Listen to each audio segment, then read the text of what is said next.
Hey guys, my name is Morrison and I want to talk to you guys about cart full hyperhook. Now before I get into the actual tutorial, please check out my Patreon and specifically a video I made about Hooked Gathering 2017. I'm trying to make it there, we're 19% there, I'm going to keep you guys updated as we go. But regardless, let's get into the tutorial. Now I'm going to draw a big distinction between a tricker cartwheel and a gymnastics cartwheel, because the biggest issue I see is people doing a gymnastics classical cartwheel into a full hyperhook, because that's not what you should do. You should do a tricker cartwheel. So in a gymnastics cartwheel, you start facing one direction and you end facing the other direction, the direction for when you came. For a tricker cartwheel instead, you're going to start facing neutral and you're going to end in this weird front side position, which is the front of your body facing the way you twist. Now another distinction is in gymnastics, you're told to keep your arms straight the whole time. It makes a nice line, it's very pretty. We're trickers, we don't care about pretty. We're going to bend our arms, because if we bend our arms and push off the ground, we're going to get a lot more height. Instead of being very high off the ground and being very linear, we're going to go a little bit over to the side and dip low, because if we go low, then we can push up and block off of it. Now once you're doing a nice tricker cartwheel, I'm going to talk about the hook. Now, to train the hook for a full hyper hook,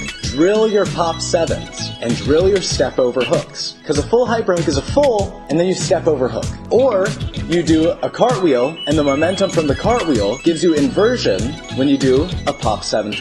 Now a pop 720 is a frontside 540 hook in TKT, but I'm going to use mainstream because it's the terminology that I learned with. So, drill your pop sevens. If you have a crappy hook when you pop 7, you're going to have a crappy hook when you pop full hyper hook. Now, you've drilled your pop sevens, you have a clean step over hook, you have a clean full, you have a good tricker cartwheel.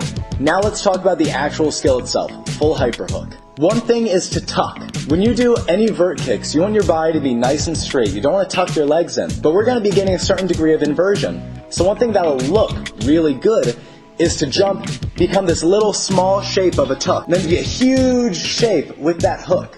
That's why I really like Bailey Payne when he does a box cutter. He does a super tucked body, and then he does this rainbow kick. I really like the look of it. It's very unique to Bailey Payne. And that's something we're going to try and do when we full hyper hook. Now one thing to do is to take your time. If you rush the full hyper hook, you're going to lose that inversion.